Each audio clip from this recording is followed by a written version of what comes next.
আসসালামু আলাইকুম রহমতুল্লাহি ওয়া বারাকাতুহু। এটা টপলেডি জাত। এটা রোপণ করা হয়েছিল মার্চ মাসের শেষ নাগাদ, অর্থাৎ মার্চের শেষ দিয়ে রোপণ করা হয়েছিল। দেখেন কত চমৎকারভাবে ফলন ধরছে। ও আপনারা মনে করছেন একটি গাছ? না না দাদা, একটি না।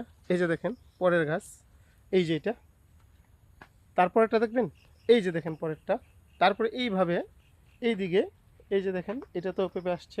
গাছটা যদি একটু সমস্যা হয়েছে, ওষুধ প্রয়োগ করা হয়েছে, ঠিক হয়ে যাচ্ছে। এই যে দেখেন এই পাতাটার অবস্থা খুব খারাপ ছিল, কিন্তু এখন যে নতুন পাতাগুলো আসতেছে ওগুলো ভালো হয়ে গেছে, ঠিক হয়ে গেছে গাছটি। এই যে দেখেন টপলেরি, এরা হচ্ছে টপলেরি। টপলেরি পেঁপে নাকি গোড়া থেকে আসে না, এরকম অনেক কমপ্লেন করা হয়েছে যে গোড়া থেকে আসে না। আমি বলি যদি আপনি নিয়ম মেনটেন করে সময় মতো রোপণ করতে পারেন এবং গাছ যা যা চায় তা তা যদি দিতে পারেন, গাছ বাধ্য আপনাকে ফলন দিতে গোড়া থেকে, একেবারে গোড়া থেকে। দেখেন এইখানে যে দূরত্বটা দেখতে পাচ্ছেন সর্বোচ্চ 1 ফিট অথবা 1.5 ফিট হবে, এর বেশি কোনোভাবেই হবে না। 1 থেকে 1.5 ফিটের মধ্যে টপলেরি চারাও আপনার ফলন দিতে বাধ্য, যদি আপনি ওইভাবে ম্যানেজ করতে পারেন। অর্থাৎ ম্যানেজটা হচ্ছে সবচেয়ে বড় জিনিস। এই যে দেখেন এখানে ম্যানেজ করা হয়েছে খুব চমৎকারভাবে, যার কারণে নিচ থেকে আসছে। অর্থাৎ গাছের গোড়ায় কি দিবেন আর না দিবেন সে বিষয়টা খুব গুরুত্বপূর্ণ। আর যদি বলেন যে একটু ভিতরে দেখানোর জন্য, ওকে ঠিক আছে, ভিতরে দেখাচ্ছি।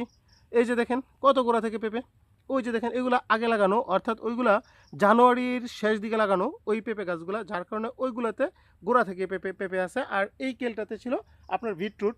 বিটরুট বিক্রি করার পরে বা হারভেস্টের পরে এই গাছটা, এই চারাগুলো লাগানো হয়েছিল, অর্থাৎ টপলেডি রোপণ করা হয়েছিল। আর ওই যে দেখেন ভিতরে কি চমৎকার পেঁপে, প্রত্যেকটা গাছে মাশাআল্লাহ। আমি যদি একটু জুম করি তাহলে বুঝতে পারবেন। এই যে জুম করলাম, এই যে দেখেন প্রত্যেকটা গাছে মাশাআল্লাহ খুব চমৎকার পেঁপে। এই যে দেখেন, আমি যদি একটু জুম করি আর একটু, এই যে দেখেন প্রত্যেকটা গাছে কত চমৎকার পেঁপে। ধন্যবাদ সবাইকে। আসসালামু আলাইকুম।